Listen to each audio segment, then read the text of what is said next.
വളരെ ഇൻറ്റൻസിറ്റി ഉള്ള ഒരു ക്രൈമാണ്.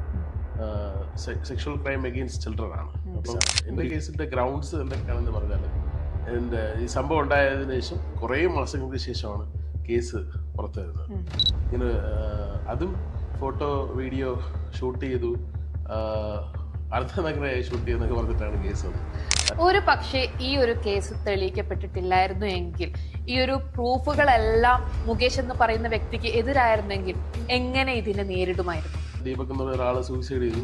പുള്ളിക്ക് പക്ഷെ നിരപരാധിയായി. എന്നിട്ടും പുള്ളി സൂയിസൈഡ് എന്തെന്ന് വെച്ചാൽ ചിലപ്പോൾ ഈ സൂയിസൈഡ് ചെയ്യാൻ ഒരു ധൈര്യം വേണം. മനസ്സിലായില്ലേ? ആ ധൈര്യം എനിക്കില്ലാതിരുന്നതാണ്. അത് അല്ലെങ്കിൽ ഒരു ഞാനും അങ്ങനെ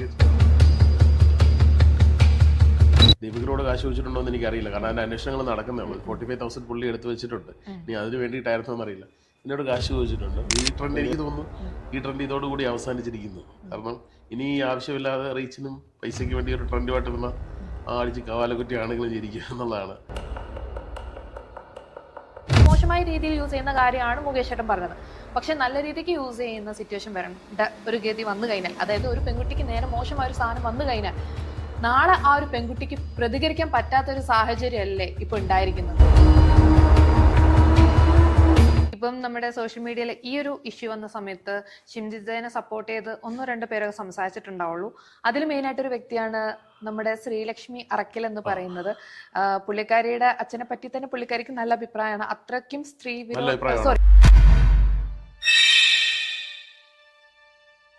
ഈ ഒരു വിഷയത്തിൽ തീർച്ചയായിട്ടും ഞാൻ ഈ പറയുന്ന ദീപകിന്റെ ഫാമിലിയോടൊപ്പം തന്നെയാണ്. ഒരിക്കലും ഞാൻ ഷിംജിതയോടൊപ്പം അല്ല. കാരണം ആ അമ്മയുടെ കണ്ണുനീര് എന്റെ നെഞ്ച് വല്ലാതെ പിടിച്ചൊലച്ചിട്ടുണ്ട്. അത് കാണുമ്പോൾ നമുക്ക് സഹിക്കാൻ പറ്റില്ല.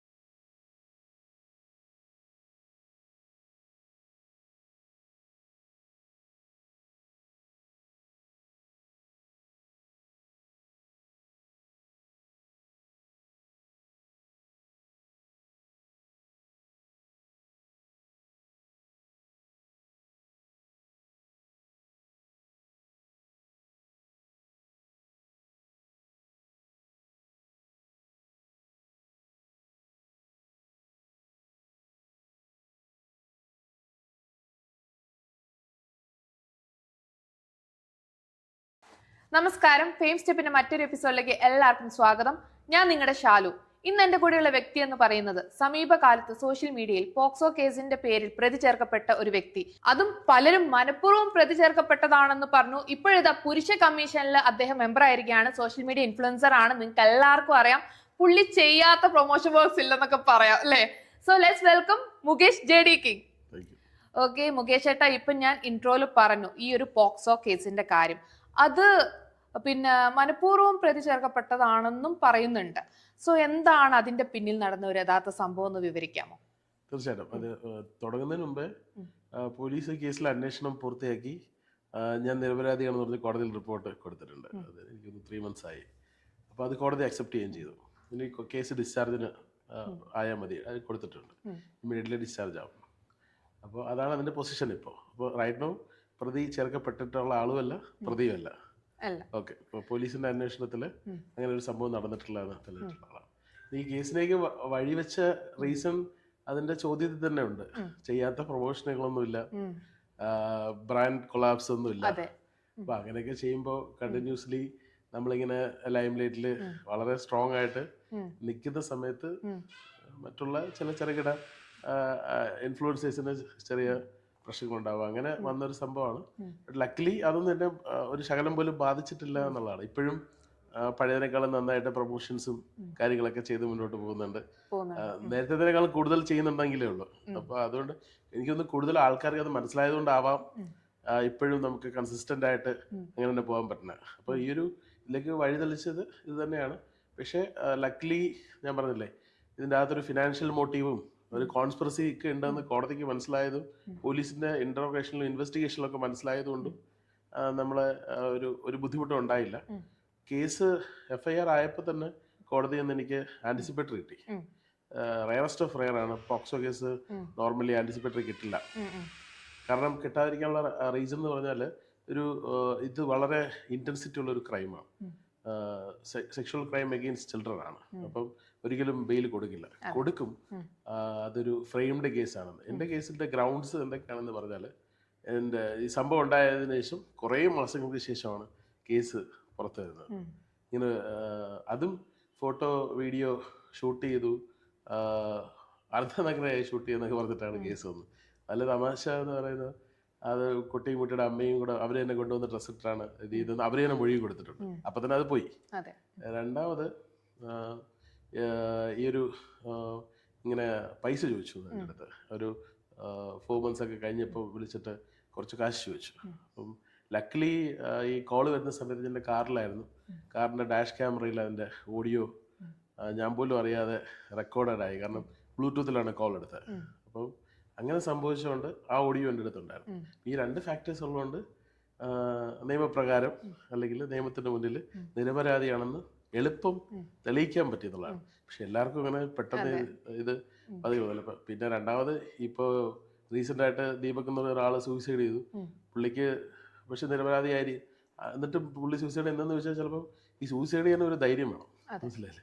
ആ ധൈര്യം എനിക്കില്ലാതിരുന്നതാണ് അത്. അല്ലെങ്കിൽ ഒരു പക്ഷേ ഞാനും അങ്ങനെയൊക്കെ ചെയ്തത്. പക്ഷെ എനിക്ക് അത് പ്രൂവ് ചെയ്യണമെന്ന് ഭയങ്കര വാശിയുണ്ടായിരുന്നു. അത് ഞാനൊരു കേസ് കൊടുക്കുമെന്ന് പറഞ്ഞപ്പോഴും ഞാൻ പറഞ്ഞു ധൈര്യമായിട്ട് കൊടുത്തോളൂ, ഞാൻ ഫൈറ്റ് ചെയ്തോളാം, എനിക്കത് വിഷയമാവില്ല എന്ന് ഞാൻ പറഞ്ഞിരുന്നു. അപ്പോൾ അതെനിക്ക് തെളിയിക്കണമെന്നുണ്ടായിരുന്നു. അത് ഇമ്മീഡിയറ്റായിട്ട് തെളിയിക്കാൻ പറ്റി. ഇത് തന്നെയാണ് ഇതിനെക്കുറിച്ച് സിമ്പിളി പറഞ്ഞാൽ.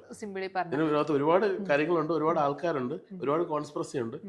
അതൊക്കെ ഇതിന്റെ ഫൈനൽ ജഡ്ജ്മെന്റ് വരുമ്പം പുറത്തറിയും. ഓക്കെ, ഈ ലൈം ലൈറ്റിൽ നിൽക്കുന്ന സമയത്ത് ഇതുപോലത്തെ അലിഗേഷൻ വരിക എന്ന് പറഞ്ഞാൽ, ഇപ്പം ഇതിനു മുമ്പ് പല ഇൻഫ്ലുവൻസേഴ്സിന്റെ പേരിലും വന്നിട്ടുണ്ട്.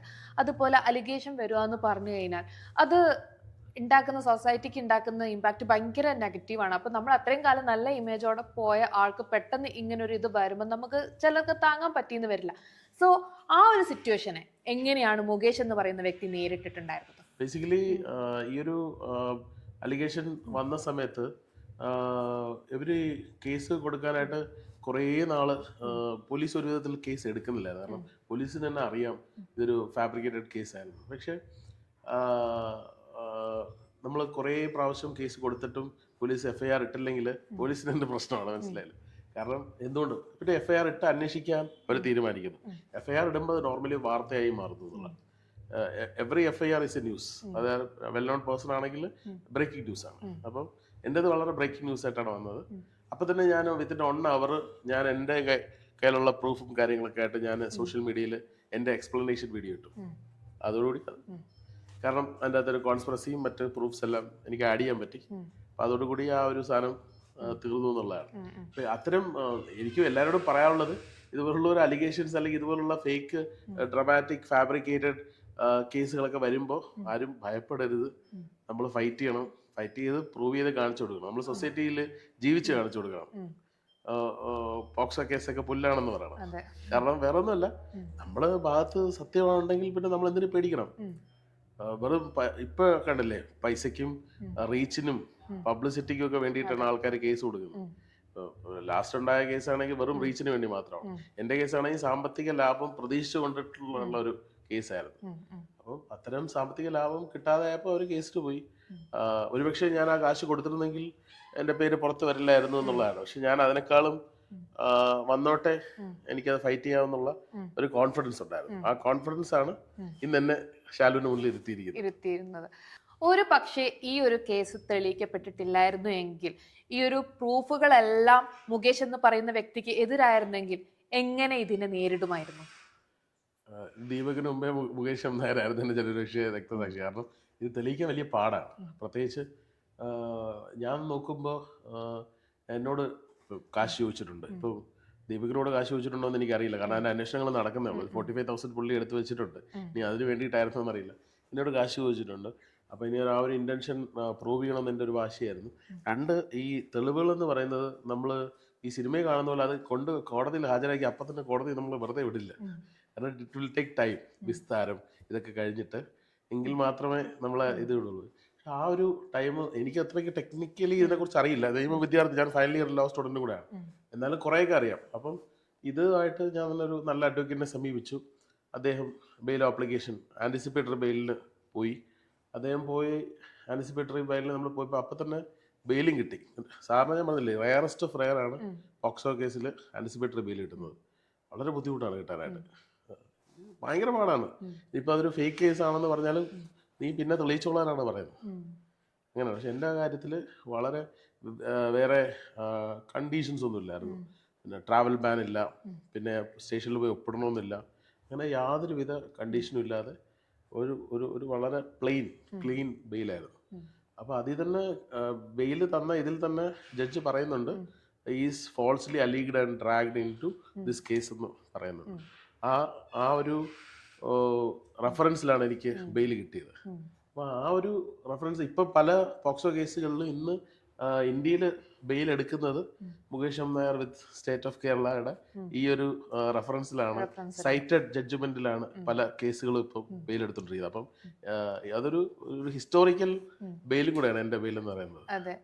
ഇപ്പം മുകേഷ് ചേട്ടനോട് ഈ ഒരു കാര്യങ്ങൾ സംസാരിക്കുമ്പോഴാണ് ഇതിനു മുമ്പ് പ്രായപൂർത്തിയാവാത്ത ഒരു പെൺകുട്ടി പ്രഗ്നന്റ് ആവുകയും അത് വേറൊരു പയ്യനാണെന്ന് പറഞ്ഞിട്ട് കുറച്ചു കാലം അതിന്റെ ശിക്ഷയൊക്കെ അനുഭവിച്ച് പിന്നീട് DNA ടെസ്റ്റിലൂടെ ആളല്ല എന്ന് വന്നപ്പോഴാണ് ആൾ പുറത്തിറങ്ങി. അങ്ങനെ ഒരുപാട് സംഭവങ്ങൾ നമ്മുടെ നാട്ടിൽ, നമ്മുടെ കേരളത്തിൽ തന്നെ നടന്നിട്ടുണ്ട്. സോ നമ്മുടെ നിയമം അതൊന്നും തിങ്ക് ചെയ്യാതെ അല്ലെങ്കിൽ പെട്ടെന്നൊരു കേസ് വരുമ്പോഴേക്കും ആണുങ്ങൾക്ക് നേരെ പെട്ടെന്ന് കേസ് എടുക്കുകയും, ഇപ്പൊ അതിന് നേരെ ഒരു പെൺകുട്ടി ആയിരുന്നെങ്കിൽ കേസ് എടുക്കില്ല, കൂടുതൽ അന്വേഷിക്കണം എന്ന് പറഞ്ഞ് നടക്കുകയും ചെയ്യുന്നുണ്ട്. സോ ഇങ്ങനെ രണ്ടുപേർക്ക് രണ്ട് നിയമമാണെന്ന് പറയുന്നുണ്ടെന്നൊക്കെയാണ് നമ്മുടെ സൊസൈറ്റിയുടെ ഒരു സംസാരം. സോ ഇതിനോട് മുകേഷ് എന്ന് പറയുന്ന വ്യക്തി യോജിക്കുന്നുണ്ടോ? ഇല്ല, ഇതില് നമ്മുടെ നാട്ടിലെ നിയമങ്ങളെല്ലാം എപ്പോഴും പെൺകുട്ടികൾക്ക് വേണ്ടിയിട്ടുള്ള നല്ല കാര്യമാണ്. കാരണം അവരുടെ ഒരു സംരക്ഷണം അല്ലെങ്കിൽ അവരുടെ വെൽബീയിങ്ങിന് വേണ്ടിയിട്ടാണ് നിയമം എല്ലാം എപ്പോഴും മുന്നോട്ട് പോകുന്നത്. പക്ഷെ ഇതിൻ്റെ അകത്ത് ഈ ഒരു കുറ്റാരോപിതൻ എന്ന് പറഞ്ഞൊരു കാര്യം പറഞ്ഞില്ലേ, ഈ കുറ്റാരോപിതന്മാരുടെ പേര് പുറത്ത് വിടുന്നത് കൊണ്ടാണ് പല പെൺകുട്ടികളും ഈ ഒരു കാര്യത്തിലേക്ക് മുന്നോട്ട് വരുന്നത്. ഒരു കംപ്ലൈൻറ്റുമായിട്ടൊക്കെ മുന്നോട്ട് വരാൻ കാരണം എന്താണ്? അവനെ ടാർണിഷ് ചെയ്യാം, അവന് സൊസൈറ്റിയുടെ മുന്നിൽ ഇൻസൾട്ട് ചെയ്യാൻ പറ്റും, അല്ലെങ്കിൽ അവനെ ഉപദ്രവിക്കാം ഇങ്ങനെയുള്ള രീതിയിൽ എന്നുള്ള രീതി. അല്ലെങ്കിൽ പല ആണുങ്ങളും പെൺകുട്ടികളെ വെച്ച് കളിക്കുന്നതും അതുകൊണ്ടാണ്. ഇങ്ങനൊരു ഓപ്ഷൻ ഇല്ല എന്നുണ്ടെങ്കിൽ ഒരുപക്ഷെ ഇതുപോലുള്ള വ്യാജ കേസുകളുടെ എണ്ണം ഒരു പരിധി വരെ കുറയാൻ സാധ്യതയുണ്ട്. കാരണം ശിക്ഷിക്കപ്പെട്ടതിന് ശേഷം മാത്രമേ പ്രതി എന്ന് ചേർക്കപ്പെട്ട ആളുടെ പേര് പുറത്തു വരൂ, അല്ലെങ്കിൽ അയാൾക്ക് ഒരു പ്രൈവസി ഉണ്ട് എന്ന് വരികയാണെങ്കിൽ അപ്പോൾ ആവശ്യമില്ലാതെ കേസ് കൊടുത്ത് എന്തിനു മെനക്കെടുത്തണം എന്നുള്ള രീതിയിൽ ഈ വ്യാജ കേസുകളുടെ എണ്ണം ഒരു പരിധി വരെ കുറയാം. കഴിഞ്ഞ വർഷം മാതൃഭൂമിയിൽ ഒരു മിനി എന്ന് പറഞ്ഞൊരു ജേർണലിസ്റ്റ് റിപ്പോർട്ട് ചെയ്തത് 5000-ഓളം പോക്സോ കേസ് കേരളത്തിൽ റിപ്പോർട്ട് ചെയ്തതിൽ 4008 വ്യാജ പോക്സോ കേസ് എന്ന് കോടതി മാത്രം കണ്ടെത്തിയതാണ്. നമ്മൾ പറയുന്നതല്ല, കോടതി കണ്ടെത്തിയതാണ്. ഇത്രയും കേസുകൾ വന്നതിൽ വ്യാജമായിട്ടുള്ളത് ഇത്രയും കേസുകളാണെന്ന് കോടതി പറഞ്ഞതാണ്. അപ്പോൾ അത്തരം വ്യാജമായിട്ടുള്ള കേസുകളുടെ എണ്ണം എനിക്ക് തോന്നുന്നില്ല അടുത്ത വർഷത്തെ ഡേറ്റ വരുമ്പോൾ എത്ര കൂടിയെന്നും കുറഞ്ഞെന്നും അറിയാൻ പറ്റും. എന്തുകൊണ്ടാണ് ഇത് കൂടുന്നതിനുള്ള കാരണം? കാരണം ഈ പറഞ്ഞില്ലേ, ഈ വാർത്ത വരുമ്പോൾ ഒരു എക്സാമ്പിൾ പറയുകയാണെങ്കിൽ ഹസ്ബൻഡ് വൈഫ് തമ്മിലുള്ള പ്രശ്നമാണ്, ഡൗറി ഇഷ്യൂ അല്ലെങ്കിൽ ഫൈറ്റ് ആണെന്ന് വെച്ചോ, കോടതിയിൽ വൈഫിന് ജയിച്ച് നിൽക്കാൻ ഏറ്റവും എളുപ്പം കുട്ടികൾ അണ്ടർ ഏജഡ് ആണെങ്കിൽ ഹസ്ബൻഡ് കുട്ടികളെ അബ്യൂസ് ചെയ്തു എന്നുള്ള രീതിയിൽ കേസ് കൊടുത്താൽ മതി. അപ്പോൾ തന്നെ ഹസ്ബൻഡ് പ്രതിയായി, കേസിൽ ഹസ്ബൻഡ് തോറ്റു, കുട്ടികളുടെ അവകാശം വൈഫിന് കിട്ടി. സിമ്പിളാണ് സംഭവം. പക്ഷെ പുള്ളിയുടെ ആൾക്കാർ പുറത്തു പോകുമ്പോൾ ആ അച്ഛൻ എന്ത് വാല്യൂ ആണുള്ളത്? അങ്ങനെ ഒരുപാട് കേസുകൾ വരുന്നുണ്ട്. നമ്മളിപ്പം മിഷൻ മെൻസ് കമ്മീഷനൊക്കെ ആയിട്ട് പോകുന്നുണ്ട്. നമ്മുടെ സൈറ്റിൽ വരുന്ന കംപ്ലയിൻറ്റ്സ്, ഇമെയിലിൽ വരുന്ന കംപ്ലയിൻറ്റ്സ് ഒക്കെ കുറേ ഇമാതിരിയുള്ള ഒരുപാട് കംപ്ലയിൻറ്റ്സ് വരാറുണ്ട്. ലൈക്ക് അതിർത്തി തർക്കത്തിന്റെ പേരിൽ, സ്വത്ത് തർക്കത്തിന്റെ പേരിൽ രണ്ട് സഹോദരിമാര്, അപ്പോൾ ഒരു സഹോദരിക്ക് കൂടുതൽ സ്വത്ത് കൊടുത്തത് കൊണ്ട് വേറൊരു സഹോദരി മറ്റൊരു സഹോദരിയുടെ ഭർത്താവിനെതിരെ പോക്സോ കേസ് കൊടുത്തു, അവരുടെ കുഞ്ഞിനെ അബ്യൂസ് ചെയ്യുന്ന പറഞ്ഞിട്ട്. അപ്പൊ അങ്ങനെയൊക്കെ ഒരുപാട് കോടതിയിൽ തെളിഞ്ഞതാണ്. അപ്പൊ അങ്ങനെയുള്ള ഒരുപാട് സംഭവങ്ങൾ നടക്കുന്നുണ്ട്, ഈ വ്യാജ കേസുകൾ അല്ലെ വ്യാജ പോക്സോ കേസുകൾ എന്ന് പറഞ്ഞ രീതിയിൽ. അപ്പം ഈ ഒരു സംഭവത്തോട് കൂടിയാണ് പുരുഷ കമ്മീഷനിൽ മുകേഷ് എന്ന് പറയുന്ന വ്യക്തി പോയി ജോയിൻ ചെയ്തത്. അങ്ങനെയല്ല, ഈ ഒരു സംഭവത്തോട് കൂടിയാണ് പുരുഷ കമ്മീഷൻ ഇത്രയും ശക്തി പ്രാപിച്ച് കേരളത്തിലേക്ക് വരാൻ കാരണം. രാഹുൽ ഈശ്വർ ഇങ്ങനെ പല കാര്യങ്ങളുമായിട്ട് വരുമ്പോഴും ഈ ഒരു ഇഷ്യൂമായിട്ട് ഞാൻ നിൽക്കുമ്പോഴും എന്നെ വന്ന് നമ്മൾ മീറ്റ് ചെയ്യുകയൊക്കെ ചെയ്തു. അപ്പോഴാണ് ഇതിന്റെ ഒരു പ്രസക്തിയെക്കുറിച്ച് നമ്മൾ സംസാരിക്കുകയും അതിന് വേണ്ടിയിട്ട് മുന്നിട്ടിറങ്ങുന്നത്. ഒരുപക്ഷെ മുകേഷ് അംബാനിയുടെ ഒരു വ്യാജ പോക്സോ കേസ് ആയിരിക്കും കേരളത്തിലെ പുരുഷ കമ്മീഷനിലുള്ള ആവശ്യം വളരെ കൂടുതലാണെന്ന് നമ്മൾ മുന്നോട്ട് വരികയും ഇപ്പോൾ ദീപകിന്റെ കേസോടുകൂടി അതൊരു അത്യാവശ്യമായി മാറുകയും ചെയ്തതാണ്. ഈ 2 കേസ് ഇതിൻ്റെ അകത്ത് സൈറ്റഡ് ആണ്. ഇപ്പം റീസെന്റ് ആയിട്ട് ഇപ്പം നമ്മുടെ സോഷ്യൽ മീഡിയയിൽ ഭയങ്കര ട്രെൻഡായ സംഭവമാണ് ഈ പറയുന്ന ഷിംജിതയുടെ കേസ്, ഷിംജിത ദീപക് കേസ്. അപ്പം ഷിംജിത ഇങ്ങനെ ഒരു വീഡിയോ എടുത്തതിന്റെ പേരിൽ ദീപക് എന്ന് പറയുന്ന വ്യക്തി ആത്മഹത്യ ചെയ്തതുകൊണ്ട് അത് ഭയങ്കര രീതിക്ക് സെൻസേഷണലായി.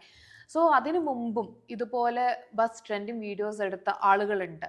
ഇപ്പം അപ്സ എന്ന് പറഞ്ഞ കുട്ടി എടുത്തു, അങ്ങനെ ഒരുപാട് മുമ്പ് ഈ എടുത്തിട്ടുണ്ട്. ട്രെൻഡിനൊക്കെ ഒരുപക്ഷെ തുടക്കം കുറിച്ചത് പഴയ ഇപ്പോഴൊക്കെ വളരെ ഫേമസ് ആയിട്ടൊക്കെ നിൽക്കുന്ന ഫെമിനിസ്റ്റ് ഒരു നേതാവാണ്. പുള്ളിക്കാരിയുടെ ഒരു വീഡിയോ ആണ് ഇതിന്റെ എൻ്റെ ഒരു ഓർമ്മ ശരിയാണെങ്കിൽ. പുള്ളിക്കാരിക്ക് ചിലപ്പോൾ ജെനുവിനായിട്ടുള്ള ആക്രമം ആയിരിക്കണം. പുള്ളിക്കാരിയെ ആരോ എനിക്ക് തോന്നുന്നു കല്ലട ബസ്സിൽ വെച്ചിട്ട് പണ്ട് ദിയാസന എന്ന് പറഞ്ഞിട്ടുള്ള ഒരു പെൺകുട്ടിയെ, ഇപ്പം അവർ ഭയങ്കര ആക്ടിവിസ്റ്റാണ്, അവരെ ഏതോ ഒരാളെ ശല്യപ്പെടുത്തിയപ്പം ആത്മരക്ഷാർത്ഥം അവർ ചെയ്തതാണ്. അതിപ്പോ പലരും മിസ്യൂസ് ചെയ്യുന്നുണ്ട്. ദിയാസന ഒരു പക്ഷെ അന്ന് ജെനുവിനായിട്ട് ചെയ്ത സംഭവം ഇന്ന് പലരും അത്തരം ദിയാസനെ അനുകരിച്ച് മറ്റൊരു ദിയാസന ആവാനുള്ള ശ്രമമാണോ എന്ന് എനിക്ക് അറിഞ്ഞോളാം. അപ്പൊ അങ്ങനെയൊക്കെ പലരും ചെയ്യുന്നുണ്ട്. ദിയാസനോട് അന്ന് ഞാൻ സംസാരിച്ചതാണ്. ദിയാസന കിടന്നുറങ്ങുമായിരുന്നു. അപ്പം മുകളിലത്തെ ബെഡിൽ നിന്നോ സൈഡിലെ ബെഡിൽ നിന്നോ ഒരു കൈ ദിയാസനെ കിടന്ന് പിടിക്കാൻ ശ്രമിച്ചു. അപ്പൊ ദിയാസന പെട്ടെന്ന് ചാടി എണീറ്റ് ക്യാമറ ഓണാക്കി ഈ ഒരു ഇഷ്യൂ റേസ് ചെയ്ത് ലൈവൊക്കെ ഇട്ടു ഫേസ്ബുക്കിൽ. അപ്പോൾ അതായിരുന്നു എൻ്റെ ഓർമ്മയിൽ ഇതൊരു തുടക്കം. അത് നല്ല തുടക്കമായിരിക്കാം, അല്ല അവര് ചെയ്തത് ഒരു ഇതിനു വേണ്ടിയിട്ട് ഒരു വോയിസ് റേസ് നല്ലതായിരിക്കും. പക്ഷെ ഇന്ന് പലരും അത് മിസ്യൂസ് ചെയ്തെന്നുള്ളതാണ്. അപ്പൊ ഇതൊരു ട്രെൻഡ് അല്ല. ഈ ട്രെൻഡ് എനിക്ക് തോന്നുന്നു ഈ ട്രെൻഡ് ഇതോടുകൂടി അവസാനിച്ചിരിക്കുന്നു. കാരണം ഇനി ആവശ്യമില്ലാതെ റീച്ചിനും പൈസയ്ക്ക് വേണ്ടി ഒരു ട്രെൻഡുമായിട്ട് ഇരുന്ന അടിച്ച് കാവാലക്കുറ്റി ആണെങ്കിലും ചിരിക്കുക എന്നുള്ളതാണ് എൻ്റെ ഒരു അവസ്ഥ. ഓക്കെ, ഇപ്പം ഈ ഒരു പറഞ്ഞ സംഭവത്തോട് എനിക്ക് പറയാനുള്ളത്, ഞാനും ഒരു സ്ത്രീയാണ്. അപ്പം ഇതുപോലെ റീച്ചിനും ഫെയിമിനും വേണ്ടി പല ആളുകൾ ചെയ്യുമ്പം യഥാർത്ഥത്തിൽ ഇതുപോലെ അനുഭവിക്കുന്ന ആളുകളുണ്ട്. ഈവൻ ബസ്സിൽ യാത്ര ചെയ്ത സമയത്ത് ഞാനാണെങ്കിലും കുറെ ഫേസ് ചെയ്തിട്ടുണ്ട്, കുറെ കാണാൻ പാടില്ലാത്ത കാര്യം ഞാൻ ഫേസ് ചെയ്തിട്ടുണ്ട്, ലൈഫിൽ ഉണ്ടായിട്ടുണ്ട്. പക്ഷെ ആ സമയത്ത് നമുക്ക് ഈ ഒരു മൊബൈൽ മീഡിയം കാര്യങ്ങളൊന്നും വലിയ ഇതായിട്ട് മീൻസ് നമ്മുടെ കയ്യിൽ കിട്ടാനായിട്ടില്ല. ഞാൻ കോളേജിൽ പഠിക്കുന്ന ടൈമിലാണ് നമ്മൾ ബസ് കയറിക്കുമ്പോൾ നമ്മൾ ലൈവായിട്ട് കാണാം. അന്ന് എന്താ ഏതാണെന്നൊന്നും നമുക്ക് ചിന്തിക്കാൻ പറ്റും. ഒരു 10 years ബാക്ക് ആണത്. പക്ഷെ ഇപ്പൊ അത് ആലോചിക്കുമ്പോൾ നമ്മൾ ഒരുപാട് സ്ത്രീകൾ ഇതുപോലെ നേരിടുന്നുണ്ട്. ഈവൻ നമ്മൾ പല പ്രശ്നങ്ങളും ഞാൻ നേരിട്ടിട്ടുണ്ട്. ഞാൻ മാത്രമല്ല, പല ആളുകളും നമ്മൾ റിയാക്ട് ചെയ്തിട്ടുണ്ട്. അന്ന് നമുക്ക് ഫോണൊന്നും വീട്ടുകാർ തരാത്ത ആ ഒരു ടൈം ആയിരുന്നു. പക്ഷേ ഇതുപോലത്തെ ഇഷ്യൂസ് ഇനി വരുമ്പം ഇപ്പൊ നമുക്ക് മൊബൈൽ എന്ന് പറയുന്ന മീഡിയ ഉണ്ട്, നല്ല കാര്യം തന്നെയാണ്. അത് നമുക്ക് നല്ല രീതിക്കും യൂസ് ചെയ്യാം, മോശമായ രീതിയിലും യൂസ് ചെയ്യാം. ഈ മോശമായ രീതിയിൽ യൂസ് ചെയ്യുന്ന കാര്യമാണ് മുകേഷ് ഏട്ടൻ പറഞ്ഞത്. പക്ഷെ നല്ല രീതിക്ക് യൂസ് ചെയ്യുന്ന സിറ്റുവേഷൻ വരേണ്ട ഒരു ഗതി വന്നു കഴിഞ്ഞാൽ, അതായത് ഒരു പെൺകുട്ടിക്ക് നേരെ മോശമായ ഒരു സാധനം വന്നു കഴിഞ്ഞാൽ നാളെ ആ ഒരു പെൺകുട്ടിക്ക് പ്രതികരിക്കാൻ പറ്റാത്ത ഒരു സാഹചര്യമല്ലേ ഇപ്പൊ ഉണ്ടായിരിക്കുന്നത്? അങ്ങനെ ഒരിക്കലും പറയില്ല. കാരണം ഒരു പെൺകുട്ടിക്ക് ഇത്തരത്തിലുള്ള ഒരു ഇഷ്യൂ ഉണ്ടായാൽ പെൺകുട്ടിയുടെ വോയിസ് ബസ്സിൽ ഉറച്ച് റൈസ് ചെയ്യാൻ പറ്റും, അത് ജെന്യുവൻ ആണെന്നുണ്ടെങ്കിൽ. അപ്പോൾ ഇതൊരു പ്രൂഫ് ഉണ്ടാക്കേണ്ട, അല്ലെങ്കിൽ വീഡിയോ എടുത്ത് സോഷ്യൽ മീഡിയയിലിട്ട് അതിനെ വൈറലാക്കി കംപ്ലൈന്റ് റൈസ് ചെയ്യേണ്ട കാര്യമില്ല.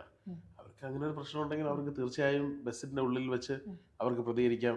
സഹയാത്രക്കാരോട് അതിനുള്ള കംപ്ലൈന്റ് പറയാം, കണ്ടക്ടറോട് പറയാം, ഡ്രൈവറോട് പറയാം, വണ്ടി നേരെ പോലീസ് സ്റ്റേഷനിലോട്ട് വിടാൻ പറയാം. അങ്ങനെ ഒരുപാട് ഓപ്ഷൻസ് ഉണ്ട്. ഇത്തരത്തിലുള്ള 7 ആംഗിളിൽ വീഡിയോ ചിത്രീകരിച്ച് അതിനെ സ്ലോ മോഷനിൽ എഡിറ്റ് ചെയ്ത് പിന്നെ ആരോ മാർക്കൊക്കെ കൊടുത്ത് ആ ഒരു എന്താ പറയാ വളരെ ഡ്രമാറ്റിക് ആയിട്ട് ക്രിയേറ്റ് ചെയ്യേണ്ട ആവശ്യമില്ല. അതുകൊണ്ടാണ് പുള്ളിക്കാരിയെ എത്രയും ഞാൻ പുള്ളിക്കാരുടെ പേര് പറഞ്ഞില്ല, അതിജീവിത എന്ന് തന്നെ പറയണം. ആ വളരെ പുച്ഛത്തോടെ തന്നെ പുള്ളിക്കാരിയെ അതിജീവിത എന്ന് വിളിക്കുകയാണ്. കാരണം അതിജീവിതയാണല്ലോ പുള്ളിക്കാരി കേസ് കൊടുത്തിരിക്കുകയാണ് ദീപക് മോശമായിട്ട് പെരുമാറിയെന്ന് പറഞ്ഞിട്ട്. അപ്പൊ ആ അതിജീവിത ചെയ്തത് വളരെ എന്താ പറയാ കാൽക്കുലേറ്റഡ് ഒരു പ്രൊപ്പഗൻഡ ആയിരുന്നു എൻ്റെ അകത്ത്. പുള്ളിക്കാരി യൂസ് ചെയ്യുന്നത് സെൽഫി ക്യാം യൂസ് ചെയ്യുന്നു, പുള്ളിക്കാരി ചിരിക്കുന്നു, ആ പുള്ളിക്കാരുടെ തന്നെ സ്വന്തം സൗന്ദര്യം ജസ്റ്റ് ഒന്ന് നോക്കി വീണ കൊള്ളാം ഓക്കെ എന്നിട്ട് ആംഗിൾ എടുക്കുന്നു. അങ്ങനെ ആ രീതിയിലാണ്. പോലീസ് പുള്ളിക്കാരുടെ ഫോൺ പരിശോധിച്ചപ്പോൾ 7ഓളം വീഡിയോ ഉണ്ട്. അതിനെ എഡിറ്റ് ചെയ്താണ് പുള്ളിക്കാരി ഇങ്ങനത്തെ ഒരു വീഡിയോ ഉണ്ടാക്കി വെച്ചിരിക്കുന്നത്. അതിൽ ഒരു വീഡിയോ പോലും ദീപക് തെറ്റായിട്ട് എന്തെങ്കിലും ചെയ്തതായിട്ട് പോലീസിന് മനസ്സിലാവുന്നില്ല. ഒരു വീഡിയോ ഇങ്ങനെ തട്ടിപ്പോകുന്നത് ഇങ്ങനെ പുള്ളിക്കാരെ ബാഗ് ലിഫ്റ്റ് ചെയ്യുമ്പോഴോ അല്ലെങ്കിൽ ബസ് കട്ടറിൽ വീഴുമ്പോഴോ ആണ്. അപ്പം ഇതിൽ നിന്ന് നമുക്ക് മനസ്സിലാക്കാവുന്ന കാര്യം ഈ ഒരു സംഭവം ഫെയിമിന് വേണ്ടി മാത്രം ചെയ്തതും, ഇനി ഇതുപോലുള്ള സംഭവങ്ങൾ ഉണ്ടായാൽ സ്ത്രീകൾക്ക് ഇങ്ങനെ ചെയ്യാൻ പാടില്ല എന്ന് വെച്ചാൽ അതിനേക്കാൾ എത്രയോ ഓപ്ഷൻസ് ഉണ്ട്. വണ്ടി നേരെ പോലീസ്, അല്ലെങ്കിൽ ഫോൺ എടുത്തിട്ട് 100-ൽ വിളിക്കാം. ഏത് സ്ഥലമാണെന്ന് പറഞ്ഞാൽ പോലീസ് അവിടെ എത്തും. അല്ലെങ്കിൽ സഹയാത്രക്കാരനോട് പറയാം, യാത്രക്കാരിയോട് പറയാം, കണ്ടക്ടറോട് പറയാം, ഡ്രൈവറോട് പറയാം. എത്ര ഓപ്ഷൻസ് ഉണ്ട്. പക്ഷെ ഇതിന് പകരം നിങ്ങൾ വീഡിയോ എടുത്തിട്ട് കഴിഞ്ഞാൽ അത് ബാധിക്കുന്നത് അവരെയും കൂടെ ഇരിക്കുന്ന ആൾക്കാരെയൊക്കെയാണ്. അപ്പോൾ അത് ദയവ് ചെയ്ത് ഒരു ഹമ്പിൾ റിക്വസ്റ്റ് ആണ്. അങ്ങനെയൊക്കെ ആരെങ്കിലും ഇനിയും പ്ലാൻ ചെയ്യുന്നുണ്ടെങ്കിൽ ഒഴിവാക്കുക. നിങ്ങൾക്ക് വേറെ ഒരുപാട് ഓപ്ഷൻസ് ഉണ്ട് നിങ്ങളുടെ ശാരീരിക രക്ഷയ്ക്കും മാനസിക രക്ഷയ്ക്കൊക്കെ വേണ്ടിയിട്ട്. മറ്റുള്ള ആളെ കൊന്നുകൊണ്ടാവരുത്, അല്ലെങ്കിൽ ഉപദ്രവിച്ചുകൊണ്ടാവരുത്. വളരെ എളുപ്പമാണ് ഇന്നത്തെ കാലത്ത് ഒരാളെ ഉപദ്രവിക്കുക എന്ന് പറഞ്ഞത്. പ്രത്യേകിച്ച് ഒരു സ്ത്രീ വിചാരിച്ചാൽ മതി, വളരെ എളുപ്പമാണ്. ഓക്കെ. ഇപ്പം നമ്മുടെ സോഷ്യൽ മീഡിയയിൽ ഈ ഒരു ഇഷ്യൂ വന്ന സമയത്ത് ഷിംജിതനെ സപ്പോർട്ട് ചെയ്ത് 1-2 പേരൊക്കെ സംസാരിച്ചിട്ടുണ്ടാവുള്ളൂ. അതിൽ മെയിനായിട്ടൊരു വ്യക്തിയാണ് നമ്മുടെ ശ്രീലക്ഷ്മി അറക്കൽ എന്ന് പറയുന്നത്. പുള്ളിക്കാരിയുടെ അച്ഛനെ പറ്റി തന്നെ പുള്ളിക്കാരിക്ക് നല്ല അഭിപ്രായമാണ്. അത്രയ്ക്കും പുരുഷ വിരോധിയാണ് ഈ പറയുന്ന ശ്രീലക്ഷ്മി അറക്കൽ. കേട്ട് കാണില്ല, അച്ഛനെ പറ്റി പറഞ്ഞത് കണ്ടില്ല, നമ്മുടെ കലങ്കാവൽ മൂവിന്റെ ആ ഒരു ടൈമിനൊക്കെ പുള്ളിക്കാരി അങ്ങനെയാണ് സോഷ്യൽ മീഡിയയിൽ ഞാൻ കാണാനിടയായത്. അതുപോലത്തെ ഒരു കഥയാണ്. അച്ഛൻ കൊന്നല്ല പറയുന്നത്, ഇങ്ങനെ വീക്കായിട്ടുള്ള ലേഡീസിന്റെ ഇമോഷൻസ് ഇതാക്കിയിട്ട് എൻ്റെ അച്ഛനും ഇതുപോലെ ഉള്ള ഒരാളാണ്, അതുപോലെ ഒരു ബന്ധത്തിൽ ഉണ്ടായ ആളാണ് ഞാനെന്നടക്കം സോഷ്യൽ മീഡിയയിൽ പറഞ്ഞൊരു വ്യക്തിയാണ് ശ്രീലക്ഷ്മി അറക്കൽ.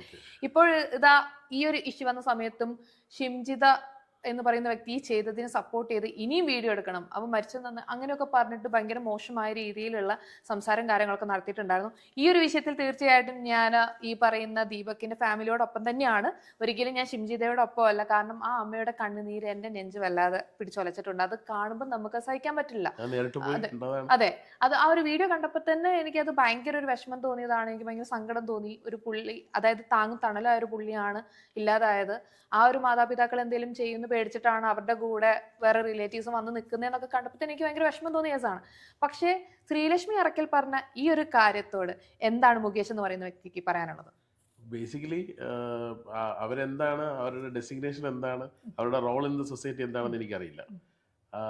നിങ്ങളിപ്പോൾ എവിടേക്കോ കേട്ടിട്ടുണ്ട് പേര്, ഇതും കേട്ടിട്ടുണ്ട്. ഈ സോഷ്യൽ മീഡിയയിൽ അവരിങ്ങനെ കാര്യങ്ങൾ പ്രധാനമായിട്ട് എനിക്ക് മനസ്സിലാക്കാൻ പറ്റുന്നത് ഒരു കടുത്ത പുരുഷ വിരോധിയാണ്.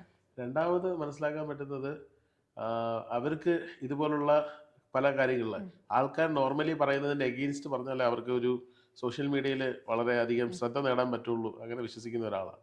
അപ്പം അത്തരത്തിലുള്ള അവരുടെ ഒരു ഇതാണ്. രണ്ടാമത്തെ ഈ ഒരു രീതിയിൽ അവരെ ചിന്തിക്കാൻ പ്രേരിപ്പിച്ചത് ഒരുപക്ഷെ അവരുടെ ജീവിതത്തിലുണ്ടായ അനുഭവങ്ങളായിരിക്കാം.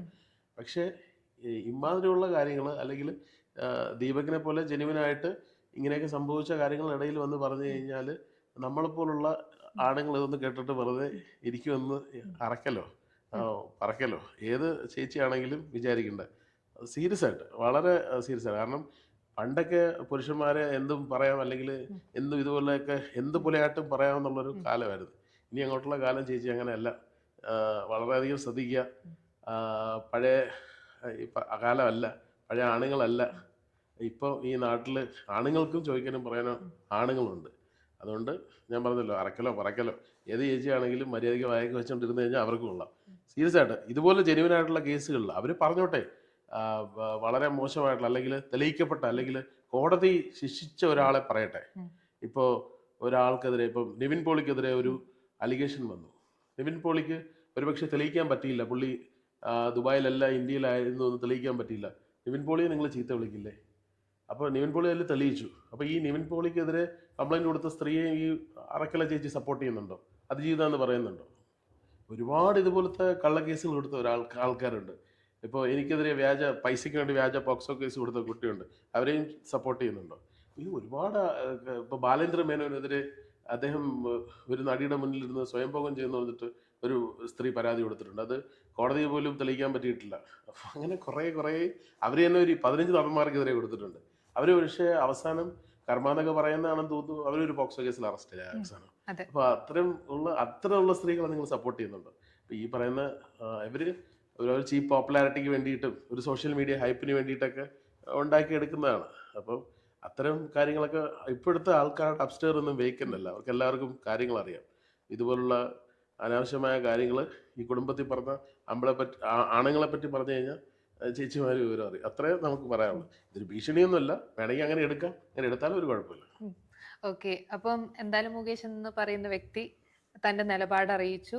അപ്പം ഇത്രയും നേരം ഞങ്ങളോട് സ്പെൻഡ് ചെയ്തതിന് ഒത്തിരി നന്ദി. ലാസ്റ്റായിട്ട് പുരുഷ കമ്മീഷനെ പറ്റി, ഇനിയുള്ള മുന്നോട്ട് പോകുന്നതിനെ പറ്റി എന്താണ് പ്രേക്ഷകരോട് പറയാനുള്ളത്? ആക്ച്വലി നമ്മൾ ഇപ്പോൾ ഞാനും രാഹുലും പ്രതിദാനം ചെയ്യുന്നത് ഒരു പുരുഷ കമ്മീഷൻ എന്ന് പറയുന്നത് it's not a government body, it's ഒരു കോസി ഒരു അർദ്ധ ജുഡീഷ്യൽ ബോഡിയാണ്. അത് വെച്ചാൽ അതൊരു അങ്ങനെ ആവണമെന്ന് ആഗ്രഹിക്കുന്നതിന് വേണ്ടിയിട്ടുള്ള ഒരു മിഷന് വേണ്ടിയിട്ടാണ് ഞാനും രാഹുലും ഫൈറ്റ് ചെയ്യുന്നത്.